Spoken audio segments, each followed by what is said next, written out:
दोस्तों, 36 साल बाद ईरान ने फिर से एक ऐसा फतवा जारी किया है जिससे अमेरिका के राष्ट्रपति डोनाल्ड ट्रंप, इजराइल के प्रधानमंत्री बेंजामिन नेतन्याहू पर 24 घंटे खतरा मंडराने लगा है।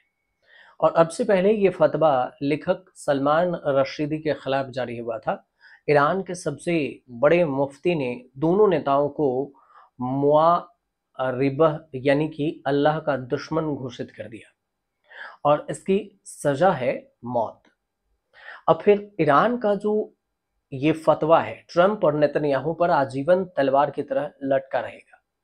ईरान का कहना है कि यूएस और इजराइल इस्लाम के दुश्मन हैं और दुनिया भर के मुसलमान एकजुट हो जाएं। और इस फतवे से ईरान ने एक साथ इससे कई हित साधने की रणनीति भी बनाई है।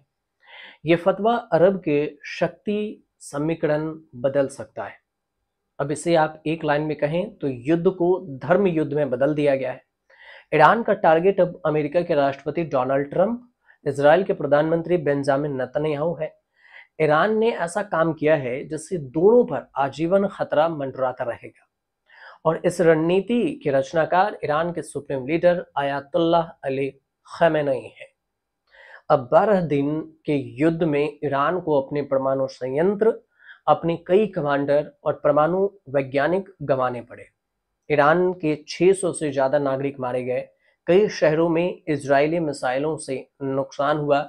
सबसे बड़ा खतरा यह है कि ईरान के सुप्रीम लीडर खोमेनी इजराइल के निशाने पर थे। ईरान ने अमेरिका और इजराइल पर बड़े पलटवार भी किए, लेकिन अब एक ऐसा वार किया है जो ट्रंप और नेतन्याहू के लिए आजीवन खतरा बना रहेगा।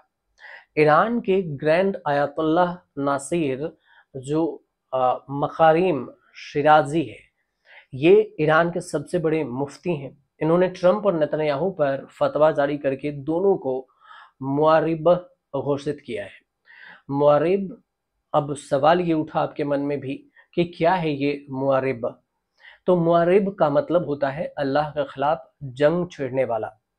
मुआरिब का मतलब अल्लाह का दुश्मन होता है। जिसे मुआरिब घोषित किया जाता है उसकी सजा मौत होती है। ट्रंप और नेतन्याहू पर ईरान के सबसे बड़े मुफ्ती ने फतवा जारी करते हुए ये ऐलान कर दिया है। तो फिर ईरान के फतवे में क्या है? शिराजी ने फतवे में लिखा है कि इस्लामिक तंत्र के अहम धार्मिक राजनीतिक अधिकारों को धमकी देना हराम और मजहब के खिलाफ है। ये सबसे बड़ा पाप यानी कि मुआरिबा है। दुनिया भर के मुसलमान अल्लाह के खिलाफ जंग छेड़ने वालों के खिलाफ एकजुट हो जाएं। इस्लामिक देशों का यूएस इजराइल को समर्थन भी हराम है। अब सबसे जो दिलचस्प बात यह है कि ईरान से जो युद्ध था उस युद्ध को अब ईरान ने एक नए तरकीब दे दिया, उसे धर्म युद्ध में घोषित कर दिया है। इस फतवा से परिणाम क्या होगा ये तो आने वाले वक्त में पता चलेगा। इस इंटरनेशनल फतवा कह सकते हैं इसको। इससे अब इससे क्या होगा, इसके लिए अगर कुछ अपडेट आएगा तो हम आपको जरूर बताएंगे। फिलहाल आपको अगर ये छोटी सी जानकारी सही लगी हो तो हमारे चैनल से जरूर जुड़िए, सब्सक्राइब कीजिए, शेयर कीजिए, कमेंट जरूर कीजिएगा।